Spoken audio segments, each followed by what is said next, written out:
Journalist TV news కి స్వాగతం. రవాణా శాఖ కొందరు అధికారులు తమ జేబు సంస్థగా మలుచుకున్నారు. ఎప్పుడు అవసరం ఉంటే అప్పుడు డబ్బులు డ్రా చేసే ఏటీఎంల రవాణా శాఖను పిండి పిప్పి చేశారు. అర్ధరాత్రి జీవోలు, సింగిల్ జీవోలతో తమకు నచ్చిన వారికి అడ్డమైన పదోన్నతులు కల్పించారు. తమ కింది స్థాయి అధికారులను సర్వం సంకనాకించేశారు. దశాబ్దన్నర పాటు రవాణా శాఖను చెడుగుడు ఆడేసిన ఆనాటి అమాత్యుల అంతరంగికులు ఆడింతే ఆడక పాడింతే పాటగా మారింది. ఎట్టకేలకు రవాణా శాఖను తమ కబంధ హస్తాల నుండి బీఆర్ఎస్ ఓటమి తర్వాత బయటపడింది. హమ్మయ్య, రవాణా శాఖకు పట్టిన పీడ విరగడైందని ఆనందపడుతున్న తరుణంలో గురువును ముంచిన శిష్యుడు ఇప్పుడు చక్రం తిప్పేందుకు పావులు కదపడం ఇప్పుడు ఆ శాఖలో కలకలం రేపుతోంది. బరువులతో ఎవరినైనా తన బుట్టలో వేసుకునే ఆ మాంత్రికుడు ఇప్పుడు కాంగ్రెస్ ప్రభుత్వంలో కీలక వ్యక్తికి దగ్గరయ్యాడని గుసగుసలు వినిపిస్తున్నాయి. రవాణా శాఖలో కీలకమైన అధికారి సైతం మాయ చేశాడనే ప్రచారము ఉంది. రవాణా శాఖలో జరుగుతున్న పరిణామాలపై జర్నలిస్ట్ టీవీ సీఈఓ మారెడ్డి నాగంతరెడ్డి విశ్లేషణ.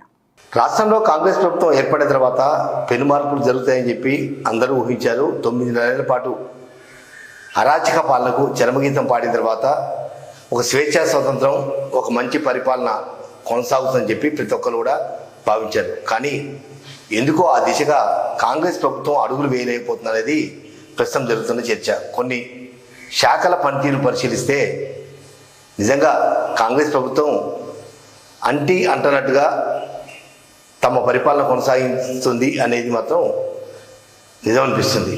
రవాణా శాఖలో గత దశాబ్దాల నుంచి పాతుకుపోయి పూర్తిగా భ్రష్టు పట్టించిన రవాణా శాఖని ప్రక్షాళన చేయాల్సిన సంబంధిత కాంగ్రెస్ ప్రభుత్వం ఏమాత్రం కూడా పట్టించుకోవటం లేదనేది ఆ శాఖలో ఉద్యోగులు ఆరోపిస్తున్నారు. ఎందుకంటే గతంలో కృష్ణంనేని పాపారావు డిప్యూటీ ట్రాన్స్పోర్ట్ కమిషనర్గా స్వచ్ఛంద పదవి విరమణ చేసిన సంబంధిత వ్యక్తి. ఆయన చేసిన అరాచకాలు, అక్రమాలు, వసూళ్ల పర్వం అన్నీ ఇన్ని కావు. దాంతోపాటుగా అసలు రవాణా శాఖలో పాపారావు రాజ్యాంగాన్ని నిర్మించాడు.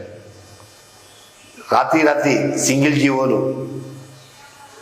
రావటం, సింగిల్ జీవోల ఆధారంగా పదోన్నతులు సృష్టించడం, ఆ ఒక్క పదోన్నతి కోసమే ఆ సింగిల్ జీవో, ఆ తర్వాత ఆ జీవో మరెవరికి అందుబాటులో లేకుండా చేయటం, ఇవన్నీ కూడా కొన్ని పదుల సంఖ్యలో సింగిల్ జీవోల దందా రవాణా శాఖలో కొనసాగింది. గత ఏడాది నుంచి వివిధ పత్రికల్లో కావచ్చు, జర్నలిస్ట్ టీవీ కానీ మేమంతా ఏకరువు పడుతున్నా చీమకు ఏమాత్రం కూడా పట్టించుకోకుండా మన్ను తిన్న పాము లెక్కనో, తమకెందుకులేనో, దున్నపోతు మీద వానపడ్డట్టు ఎన్ని సామెతలైనా రవాణా శాఖ అన్వయించుకోవచ్చు. ఎందుకంటే ఒక శాఖ మీద ఆరోపణ వచ్చినప్పుడు ఆ ఆరోపణ విషయంలో విచారించి అది నిజమా కాదని రూఢి చేయాల్సిన బాధ్యత సంబంధిత ట్రాన్స్పోర్ట్ కమిషనర్, దాంతోపాటుగా కన్సర్న్ మినిస్టర్ ఎవరైతే ఉన్నారో రవాణా శాఖ మంత్రి, వాళ్ళిద్దరి మీద బాధ్యత ఉంది. కానీ పాపారావు స్వచ్ఛంద పదవి విరమణకు ముందు జరిగిన తతంగాలన్నింటినీ గాలికి వదిలేసి ప్రస్తుతం వాటిని జోలికి పోకుండా టైపాస్ చేస్తున్నారు. ఇప్పుడు ఏం చేయాలి, ఇక భవిష్యత్తులో ఏం చేయాలని. కానీ తాజాగా జరిగిన కొన్ని ఘటనలు చూస్తే మాత్రం నిజంగా రవాణా శాఖ వ్యవహార శైలి ముక్కున వేలేసుకునే పరిస్థితి నెలకొందని చెప్పవచ్చు. ఎందుకంటే గురువుని మించిన శిష్యుడు కాదు, ముంచిన శిష్యుడు ఎవరైతే ఉన్నారో కీలక వ్యక్తి ప్రస్తుతం రవాణా శాఖలో చక్రం తిప్పేందుకు సిద్ధమవుతున్నాడు. కొంతమంది అధికారులను లోపరుచుకోనో, లేకపోతే రవాణా శాఖ మంత్రి అనుచరులను తమ వైపు తిప్పుకోనో, లేదా ఇతరత్ర అంశాలు ఏదైతే అంశాలున్నాయో ఆ అంశాల జోలికి పోకుండా రవాణా శాఖను భ్రష్టు పట్టించిన వ్యక్తులలో అతను ఒక కీలక వ్యక్తి. ఆయన అంటే తందానా అనే పరిస్థితిలో మొత్తం రవాణా శాఖని ఒక 6-7 సంవత్సరాల పాటు ఏకఛత్రాధిపత్యంగా పూర్తిగా నమిలి మింగేసిన గురువుని ముంచిన గనుడు ప్రస్తుతం రవాణా శాఖలో కీలక పోస్టులోకి వస్తున్నట్టుగా ఆరోపణలు వినవస్తున్నాయి. గతంలో రవాణా శాఖలో అత్యంత కీలకమైన శాఖ ఏదైనా ఉందంటే అది ఐటీ శాఖ. అంటే చాలా నిబద్ధత, నిక్కచ్చిగా, పద్ధతిగా ప్రభుత్వ ఆదాయాన్ని గండి కొట్టకుండా ఐటీ నిర్వహించాల్సిన బాధ్యత ఉంది. కానీ కృష్ణంనేని పాపారావు ఐటీని తన గుప్పిట్లో పెట్టుకొని ఎన్ని అక్రమాలు చేశారో, ఎన్ని కోట్ల రూపాయలు ప్రభుత్వ ఆదాయాన్ని గండి కొట్టారో ఒక్కసారి కనుక ఐటీ సంబంధించిన పూర్తిగా రికార్డులు వెరిఫై చేస్తే, ఆదాయం వనరుల మొత్తం విచారణ జరిపిస్తే 100 కోట్ల రూపాయల అక్రమాలు బయటపడే అవకాశం ఉంది. ఆ విషయంలో జర్నలిస్ట్ టీవీ పలుమార్లు కూడా పాపాలరావు కథనాలను ప్రస్తావించిన ఆ సంబంధిత శాఖ తూచట్టు పక్క పెట్టేసింది. అది ఎందుకు పెట్టేసిండ్రు?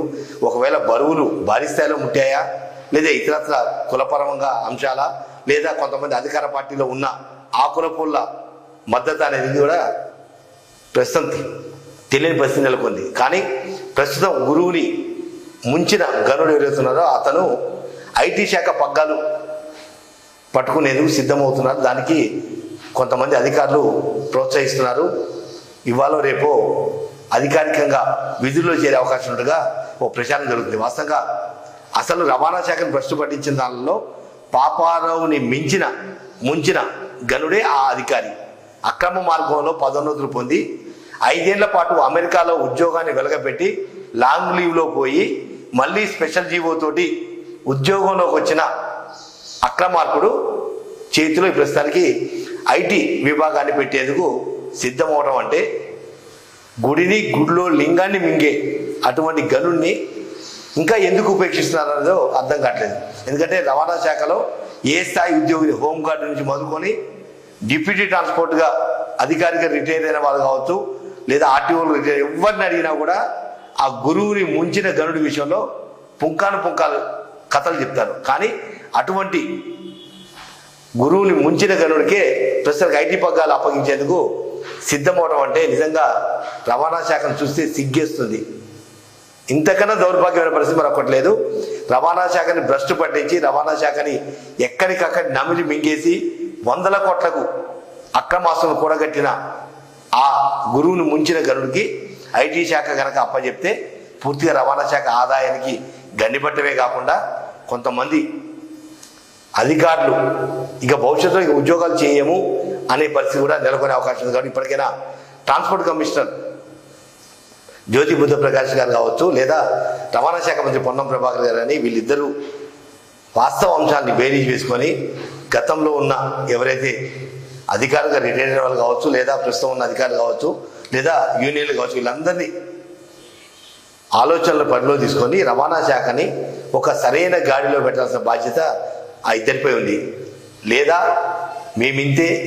మేమేమైనా చేస్తాం అని అంటే రవాణా శాఖ ఆదాయాన్ని పూర్తిగా గండికొట్టి పూర్తిగా దౌర్భాగ్యమైన శాఖగా తీర్చిదిద్దడంలో మీరు ఒక చేయి వేసినట్టుగా భావించాల్సి వస్తుంది. కాబట్టి ఇప్పటికైనా ఏదైతే అక్రమ మార్గంలో పదోన్నతులు పొందారో, లేదా అమెరికాలో 5 ఏళ్ల పాటు ఉద్యోగాన్ని వెలగబెట్టి అక్రమంగా మళ్ళీ విధుల్లో చేరి అక్రమ మార్గంలో మళ్ళీ పదోన్నతి పొందారు, ఇవన్నీ కూడా విచారణ జరిపిస్తే అసలైన దొంగలు బయటపడే అవకాశం ఉంది. కాబట్టి జలసీమ మనస్ఫూర్తిగా కోరుకుంటుంది. రవాణా శాఖలో పనిచేస్తున్న 100లాది మంది ఉద్యోగస్తుల కుటుంబాల తరఫున మనస్ఫూర్తిగా కోరుకుంటున్నాము.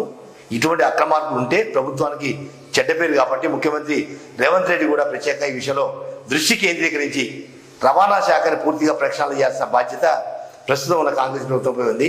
లేదంటే మరో పాపాల పుట్టగా మళ్ళీ రవాణా శాఖ ప్రజల్లో ఇదే విధంగా కొనసాగే అవకాశం ఉంది.